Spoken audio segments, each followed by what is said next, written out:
Hello प्यारे बच्चों, कैसे आप सभी। उम्मीद करता हूं कि आप सभी बहुत बढ़िया होंगे। हम आपके सामने फिर आ गए हैं एक नई वीडियो के साथ। आज की अपनी इस वीडियो में हम करने वाले हैं CUET टेस्ट 2022 का मॉक टेस्ट फर्स्ट। बच्चों मैं आपको बता दूं, डोमेन पॉलिटिकल साइंस का जो फर्स्ट बुक है, फर्स्ट बुक के पूरे चैप्टर 9 जो है उनका ये मॉक टेस्ट है। अभी हमने सेकंड चैप्टर का नहीं लिया है।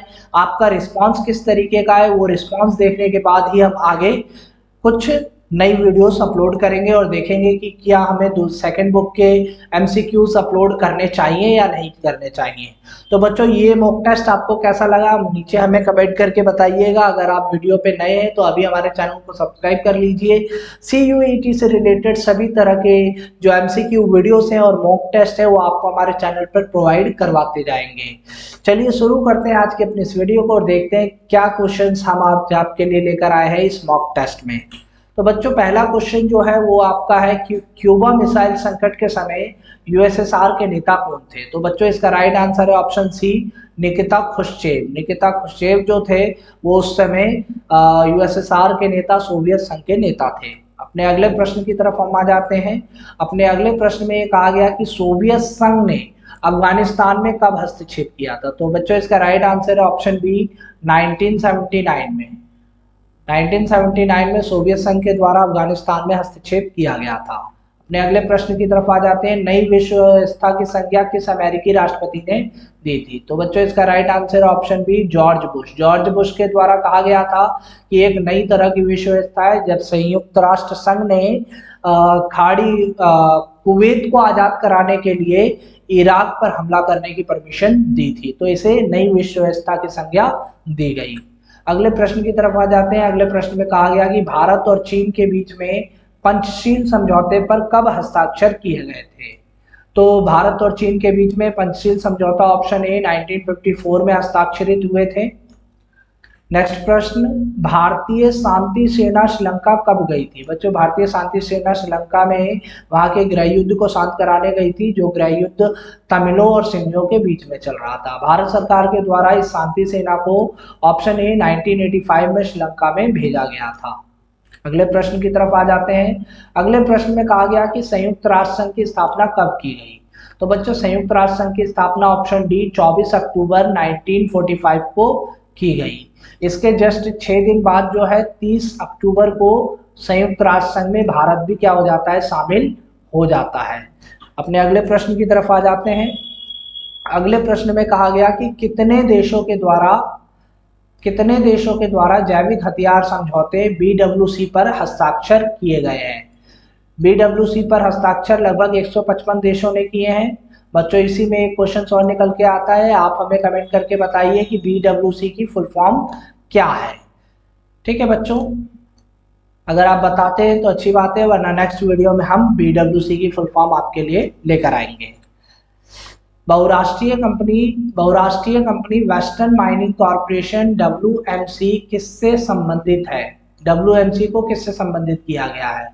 तो बच्चों WMC जो है वो ऑप्शन बी, ऑस्ट्रेलिया से संबंधित है। ये ऑस्ट्रेलिया की एक बहुराष्ट्रीय कंपनी है। नेक्स्ट क्वेश्चन में कहा गया कि एशिया का कौन सा देश G8 का सदस्य है। तो बच्चों G8 का सदस्य जो है वो जापान है। ऑप्शन बी आपका क्या है, राइट आंसर है। अगले प्रश्न की तरफ आ जाते हैं। अगले प्रश्न में कहा गया कि अमेरिका ने जापान के किन शहरों पर परमाणु हमला किया था। तो अमेरिका के द्वारा सन 1945 में दूसरे विश्व युद्ध को समाप्त करने के लिए जापान के 2 शहरों पर बम गिराए गए थे और वो था हिरोशिमा और नागासाकी। तो ऑप्शन सी जो है वो राइट आंसर हो जाएगा। अगले प्रश्न की तरफ आ जाते हैं। जर्मनी का एकीकरण कब हुआ। बच्चों जर्मनी का एकीकरण की अगर हम बात करें तो लगभग 1990 में जर्मनी का एकीकरण किया गया था। ऑप्शन ए आपका क्या हो जाएगा, राइट आंसर हो जाएगा। जब पूर्वी जर्मनी और पश्चिमी जर्मनी को मिलाकर एक बना दिया गया था, बर्लिन की दीवार को उसी समय गिराया गया था। अगले प्रश्न की तरफ हम आ गए हैं। अगले प्रश्न में कहा गया कि इराक पर हमला करने के लिए कितने सैनिकों की फौज को भेजा गया था।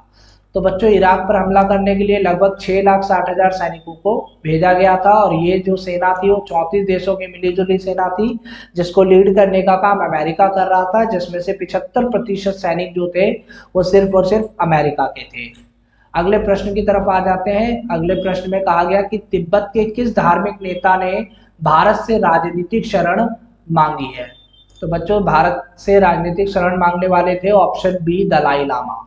ये तिब्बत के धार्मिक नेता है। तिब्बत पर चीन ने 1956 में कब्जा कर लिया था, तब से दलाई लामा जो है भारत में ही शरण लिए हुए हैं। अगले प्रश्न की तरफ हम आ जाते हैं। अगले प्रश्न में कहा गया कि दक्षेश की स्थापना कब हुई। तो बच्चों दक्षेश की स्थापना 1985 में की गई। दक्षेश को सार्क भी कहा जाता है और ये दक्षिण एशिया के देशों का एक समूह है। अगले प्रश्न की तरफ आ जाते हैं। अंतर्राष्ट्रीय न्यायालय कहाँ स्थित है। बच्चों अंतर्राष्ट्रीय न्यायालय जो है वो हैग में स्थित है। ऑप्शन ए राइट आंसर होगा। अंतर्राष्ट्रीय न्यायालय जो है वो संयुक्त राष्ट्र संघ का एक अंग है। अगले प्रश्न की तरफ आ जाते हैं। कहा गया कि भारत द्वारा दूसरा सफल परमाणु परीक्षण कब किया गया। तो भारत के द्वारा दूसरा परमाणु परीक्षण जो था वो ऑप्शन डी 1998 में कराया गया। पहला जो परमाणु परीक्षण था वो भारत ने 1974 में किया था, ये भी पोखरण में ही किया गया था। और दूसरा वाला जो था वो भी पोखरण में ही किया गया था, पर पहला उतना सक्सेसफुल नहीं रहा था जितना कि दूसरा सक्सेसफुल रहा। अगले प्रश्न की तरफ हम आ जाते हैं। अगले प्रश्न में कहा गया लिमिट्स टू ग्रोथ पुस्तक कब प्रकाशित हुई थी। तो बच्चों इसका राइट आंसर है ऑप्शन बी 1972। 1972 में लिमिट्स टू ग्रोथ पुस्तक को प्रकाशित किया गया। अगले प्रश्न की तरफ हम आ जाते हैं। अगले प्रश्न में कहा गया कि वैश्वीकरण के कारण सरकारों की ताकत में क्या होती है। वृद्धि होती है, एक समान रहती है, कमी आती है, इनमें से कोई नहीं। तो बच्चों ऑप्शन सी जो है वो राइट आंसर है, कमी आती है। अगले प्रश्न की तरफ आ जाते हैं। अगले प्रश्न में कहा गया क्यूबा मिसाइल संकट कब हुआ था। तो बच्चों क्यूबा मिसाइल संकट 1962 में हुआ था। ये क्यूबा मिसाइल संकट शीत युद्ध का चरम बिंदु कहलाया और जस्ट इसी समय भारत और चाइना का युद्ध भी हो रहा था। अगले प्रश्न की तरफ आ जाते हैं। अगले प्रश्न में कहा गया कि सोवियत संघ के अंतिम राष्ट्रपति कौन थे। तो बच्चों सोवियत संघ के अंतिम राष्ट्रपति जो थे वो मिखाइल गोर्बाचेव थे और इन्हीं के नेतृत्व में सोवियत संघ का क्या हुआ था, विघटन हुआ था। अगले प्रश्न की तरफ आ जाते हैं। अगले प्रश्न में कहा गया कि प्रथम खाड़ी युद्ध का नेतृत्व किस व्यक्ति के द्वारा किया जा रहा था। प्रथम खाड़ी युद्ध का नेतृत्व नॉर्मन श्वार्ज़कोव के द्वारा किया जा रहा था। ऑप्शन ए राइट आंसर है। ये एक अमेरिकन कमांडर थे। प्रथम खाड़ी युद्ध का नेतृत्व अमेरिका के द्वारा किया जा रहा था और उसके जो जनरल कमांडर थे नॉर्मन श्वार्ज़कोव इस मिशन को लीड कर रहे थे। नेक्स्ट क्वेश्चन में कहा गया कि चीन भारत युद्ध के समय किस देश ने तटस्थ नीति को अपनाया था। अगर हम तटस्थ नीति की बात करें तो उस समय सोवियत संघ ने पूरी तरीके से तटस्थ नीति अपनाई थी। सोवियत संघ जो है वो चाइना का बहुत ही अच्छा दोस्त है, भारत का भी एक अच्छा दोस्त है, पर इस वजह से जो सोवियत संघ है वो पूरी तरह से भारत और चीन मुद्दे पर तटस्थ बना रहता है। अगले प्रश्न की तरफ बात करें। अगले प्रश्न में कहा गया कि दक्षेश का प्रथम शिखर सम्मेलन कहाँ हुआ था। तो दक्षेश का प्रथम शिखर सम्मेलन ढाका में हुआ था। ये बांग्लादेश की राजधानी है। जब ढाका में दक्षेश की स्थापना की गई थी उसी समय इसका प्रथम शिखर सम्मेलन भी हुआ था। अगले प्रश्न की तरफ हम आ जाते हैं। अगले प्रश्न में कहा गया कि सीटीबीटी प्रस्ताव संयुक्त राष्ट्र संघ के द्वारा कब लाया गया। तो बच्चों सीटीबीटी प्रस्ताव को लगभग 1998 में लाया गया। ऑप्शन जो डी है वो आपका राइट आंसर है। सॉरी बच्चों, इसका राइट आंसर ऑप्शन बी है 1996। 1996 में इस प्रस्ताव को लाया गया। अगर आपको सीटीबीटी की फुल फॉर्म पता है तो हमें नीचे कमेंट करके सीटीबीटी की फुल फॉर्म बताइए। नेक्स्ट प्रश्न में कहा गया कि परंपरागत सुरक्षा नीति के प्रमुख तत्व क्या हैं। परंपरागत सुरक्षा नीति के प्रमुख तत्व की बात करें तो शक्ति संतुलन, गठबंधन बनाना, सामूहिक सुरक्षा और उपरोक्त सभी। ऑप्शन डी जो है वो आपका राइट आंसर है। उपरोक्त सभी जो है ये सारे के सारे परंपरागत सुरक्षा नीति के प्रमुख तत्व हैं। अगले प्रश्न की तरफ बात करें तो अगले प्रश्न में कहा गया कि चिपको आंदोलन का उद्देश्य क्या था। पेड़ों की अंधाधुंध कटाई को रोका जाए। जी हाँ बच्चों, ऑप्शन ए जो है वो राइट आंसर है। पेड़ों की अंधाधुंध कटाई को रोकने के लिए ही चिपको आंदोलन किया गया था और ये भारत में चिपको आंदोलन हुआ था। झारखंड के गांव से झारखंड कह रहा हूँ, उत्तराखंड के एक गांव से इसकी एक शुरुआत हुई थी। अगले प्रश्न में चलते हैं। वैश्वीकरण प्रत्येक अर्थों में क्या है, सकारात्मक होता है, नकारात्मक होता है, सकारात्मक और नकारात्मक दोनों होता है, या इनमें से कोई नहीं होता है। तो बच्चों इसका जो राइट आंसर है वो ऑप्शन सी है। सकारात्मक और नकारात्मक दोनों ही अर्थों में वैश्वीकरण होता है। अगले प्रश्न की तरफ चलते हैं। बगदाद संधि का पुराना नाम क्या है। बगदाद संधि का पुराना नाम की बात करें तो बगदाद संधि सेंटो के नाम से जानी जाती है। अगले प्रश्न की तरफ आ जाते हैं। गोर्बाचेव ने सोवियत संघ के राष्ट्रपति के पद से कब इस्तीफा दिया था? तो बच्चों ये काफी मतलब महत्वपूर्ण दिन था। ऑप्शन ए राइट आंसर है इसका। 25 दिसंबर के समय, क्रिसमस के समय इन्होंने अपना राष्ट्रपति के पद से इस्तीफा दिया था। अगले प्रश्न की तरफ आ जाते हैं। अगले प्रश्न में कहा गया कि अमेरिका ने किस युद्ध में स्मार्ट बमों का प्रयोग किया गया था? तो अमेरिका के द्वारा लगभग प्रथम खाड़ी युद्ध में स्मार्ट बमों का इस्तेमाल किया गया था। ऑप्शन ए आपका राइट आंसर होगा। अगले प्रश्न की तरफ आ जाते हैं। अगले प्रश्न में कहा गया कि यूरोपीय संघ की स्थापना कब हुई थी? यूरोपीय संघ की स्थापना सोवियत संघ के विघटन के बाद की गई थी। तो इसका ऑप्शन सी जो है वो राइट आंसर है, 1992। अगले प्रश्न की तरफ आ जाते हैं। अगले प्रश्न में कहा गया कि भारत पाकिस्तान के बीच शिमला समझौता कब हुआ? भारत पाकिस्तान के बीच शिमला समझौता 1971 के भारत पाकिस्तान के बीच में जो युद्ध हुआ था बांग्लादेश की आज़ादी को लेकर, उसके बाद हुआ था। तो 1971 में वो युद्ध हुआ था, तो ये समझौता हुआ था और 1972 में। ऑप्शन बी आपका राइट आंसर होगा। अगले प्रश्न की तरफ हम आ जाते हैं। अगले प्रश्न में कहा गया है सुरक्षा परिषद के अस्थायी सदस्यों का कार्यकाल कितना होता है? सुरक्षा परिषद के अस्थायी सदस्यों का कार्यकाल लगभग 2 वर्ष का होता है। ऑप्शन बी आपका राइट आंसर होगा। अगले प्रश्न की तरफ हम आ जाते हैं।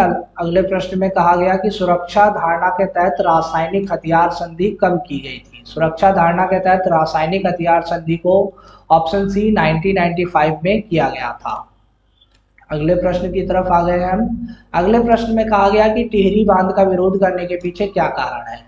इससे विस्थापित लोगों के पुनर्वास की समस्या पैदा होगी, ऊंचाई से पानी गिरने के कारण धरती में कंपन पैदा हो सकता है, या पर्यावरणीय संतुलन बिगड़ जाएगा, या इस पर अत्यधिक धन खर्च होगा। तो बच्चों इसका राइट आंसर है ऑप्शन बी, अत्यधिक ऊंचाई से पानी गिरने के कारण धरती में कंपन पैदा हो सकता है। नेक्स्ट क्वेश्चन में कहा गया कि संपूर्ण विश्व में बहुराष्ट्रीय निगमों का क्या हो रहा है? विस्तार हो रहा है, संकुचन हो रहा है, प्रभाव शून्य है, या इनमें से कोई नहीं? तो बच्चों इसका राइट आंसर ऑप्शन ए, विस्तार हो रहा है। पूरे विश्व में बहुराष्ट्रीय निगम जो है बहुत तेजी से फैल रहे हैं। अगले प्रश्न में कहा गया कि गुटनिरपेक्ष आंदोलन की स्थापना कितने देशों ने की थी? तो गुटनिरपेक्ष आंदोलन की स्थापना लगभग शुरू में तो 3 देश थे, पर 5 देशों ने इसकी स्थापना मिलकर की थी। पर इस प्रश्न का राइट आंसर है ऑप्शन 3, ऑप्शन बी 3 देश। कहा गया कि कम्युनिस्ट पार्टी ने सोवियत संघ पर कितने वर्षों तक शासन किया? कम्युनिस्ट पार्टी के द्वारा सोवियत संघ पर कितने वर्षों तक शासन किया गया था? इसका राइट आंसर है ऑप्शन सी, 70 वर्ष तक। अगले प्रश्न में आ जाते हैं। अगले प्रश्न में कहा गया कि यूगोस्लाविया ने अपने किस प्रांत में अल्बानियाई लोगों के आंदोलन को कुचलने के लिए सैन्य कार्रवाई की थी? तो बच्चों इसका राइट आंसर है ऑप्शन सी, कोसोवो। कोसोवो जो था वो यूगोस्लाविया का एक प्रांत था जिसमें अल्बानियाई लोग जो हैं अल्बानिया से मिलना चाहते थे, इसलिए इस आंदोलन को कुचलने के लिए यूगोस्लाविया ने सैन्य कार्रवाई की। अगले प्रश्न की तरफ आ जाते हैं। अगले प्रश्न में कहा गया कि मार्शल योजना को कब तैयार किया गया? तो बच्चों इसका राइट आंसर है ऑप्शन ए, 1947 में मार्शल योजना को तैयार किया जा रहा था। से नेक्स्ट प्रश्न में आ जाते हैं। अगले प्रश्न में कहा गया कि लिबरेशन टाइगर्स ऑफ तमिलम लिट्टे श्रीलंका का किस प्रकार का संगठन है? बच्चों एक श्रीलंका का एक उग्रवादी संगठन है, तो इसका राइट आंसर हो जाएगा ऑप्शन सी, उग्र राष्ट्रवादी तमिल संगठन, जो अपने देश के लिए आज़ादी की मांग कर रहा था, अपना एक अलग हिस्सा मांग रहा था तमिलों के लिए। पर 2009 में इस संगठन को क्या कर दिया गया? खत्म कर दिया गया, जब इसके कमांडर ऑफ चीफ प्रभाकरण को सेना के द्वारा मार दिया गया। अगले प्रश्न में आ जाते हैं। कहा गया कि संयुक्त राष्ट्र संघ के पहले महासचिव कौन थे? तो बच्चों इसका राइट आंसर है ऑप्शन ए, ट्राइगुली। ट्राइगुली जो थे वो संयुक्त राष्ट्र संघ के पहले महासचिव थे। मानवाधिकार दिवस कब मनाया जाता है? मानवाधिकार दिवस 10 दिसंबर को मनाया जाता है। ऑप्शन ए आपका राइट आंसर हो जाएगा, 10 दिसंबर। एजेंडा 21 का संबंध किससे है? एजेंडा 21 का संबंध जलवायु परिवर्तन से, जैव विविधता से, वानिकी से, उपरोक्त सभी से संबंधित नियमाचार से। एजेंडा 21 एक तरह का नियमाचार है, तो ऑप्शन डी जो है वो आपका राइट आंसर हो जाएगा। अगले प्रश्न की तरफ आ जाते हैं हम। अगले प्रश्न में कहा गया कि वैश्वीकरण का विरोध भारत में कौन से संगठन के द्वारा हो रहा है? तो वैश्वीकरण के विरोध की बात करें तो भारत में लगभग इंडियन सोशल फोरम जो है वो उसका विरोध कर रही है। ऑप्शन सी जो हो जाएगा वो आपका राइट आंसर हो जाएगा। अगले प्रश्न में आ जाते हैं। अगले प्रश्न में कहा गया कि पहला गुटनिरपेक्ष सम्मेलन कहाँ हुआ था। तो बच्चों पहला गुटनिरपेक्ष सम्मेलन जो है वो ऑप्शन ए बेलग्रेड में किया गया था। नेक्स्ट प्रश्न में कहा गया है कि सोवियत संघ निर्माण की संधि किस वर्ष हुई थी। सोवियत संघ निर्माण की संधि जो है ऑप्शन बी 1922 में हुई थी। बच्चों वीडियो में आगे बढ़ने से पहले मैं आपको फिर से एक बार याद दिला दूं, अगर आप वीडियो पर नए हैं तो अभी हमारे चैनल को सब्सक्राइब कर लीजिए। इस तरह के मॉक टेस्ट आपको हमारे चैनल पर और प्रोवाइड करवाए जाएंगे ताकि आप अपने CUET एंट्रेंस टेस्ट की तैयारी जो है बहुत ही अच्छे ढंग से कर सकें। अगले प्रश्न की तरफ आ जाते हैं। अगले प्रश्न में कहा गया कि संयुक्त राज्य अमेरिका के वर्तमान राष्ट्रपति कौन है। डोनाल्ड ट्रंप पुराने राष्ट्रपति थे, जो बाइडेन इस समय अमेरिका के जो है वर्तमान राष्ट्रपति हैं। अगले प्रश्न की तरफ आ जाते हैं। अगले प्रश्न में कहा गया कि हिंदी चीनी भाई भाई का नारा कब लगा था। तो बच्चों हिंदी चीनी भाई भाई का नारा जो था वो 1954 से लेकर 1955 के बीच में लगा था। अगले प्रश्न की तरफ आ जाते हैं। अगले प्रश्न में कहा गया दक्षिण एशियाई देशों में सबसे पहले सैनिक शासन किस देश में स्थापित हुआ। तो बच्चों ये हमारा पड़ोसी पाकिस्तान था। पाकिस्तान के अंदर सबसे पहले सैनिक शासन स्थापित हुआ। अगले प्रश्न की तरफ आ जाते हैं। अगले प्रश्न में कहा गया कि वर्तमान में संयुक्त राष्ट्र संघ के कितने देश सदस्य हैं। वर्तमान में अगर संयुक्त राष्ट्र संघ की बात करें तो इसकी महासभा में लगभग 193 कंट्रीज हैं जो कि इसके सदस्य देश हैं। नेक्स्ट प्रश्न में कहा गया कि किस संधि में परमाणु परीक्षण को पूर्णतः वर्जित किया गया है। परमाणु परीक्षण किस संधि में पूर्णतः वर्जित है। तो अगर परमाणु परीक्षण की बात करें तो ऑप्शन सी जो होगा वो राइट आंसर होगा, व्यापक परीक्षण प्रतिबंध संधि। नेक्स्ट क्वेश्चन में कहा गया कि अंटार्कटिका संधि किस वर्ष हुई थी। तो बच्चों इसका right answer option D, Antarctica संधि 1959 में की गई थी। अगले प्रश्न में आ जाते हैं। निम्नलिखित में से वैश्वीकरण किसका प्रभाव है। पूंजी का प्रभाव है, वस्तु का प्रभाव है, प्रौद्योगिकी विचार का प्रभाव है, उपरोक्त सभी। तो बच्चों इसका राइट आंसर होगा ऑप्शन डी, उपरोक्त सभी। अगर आप वीडियो पर यहाँ तक पहुँच चुके हैं तो thanks for watching my video. Let's like share and subscribe my channel please please please. आपके द्वारा दिया गया एक सब्सक्राइब हमारे लिए एक बहुत ही अच्छा मोटिवेशन का काम करता है और हम दुगने उत्साह के साथ आपके लिए काम करते हैं। फिर मिलेंगे एक नई वीडियो में नए टॉपिक के साथ, नई वीडियो के साथ, और तब तक के लिए जय हिंद।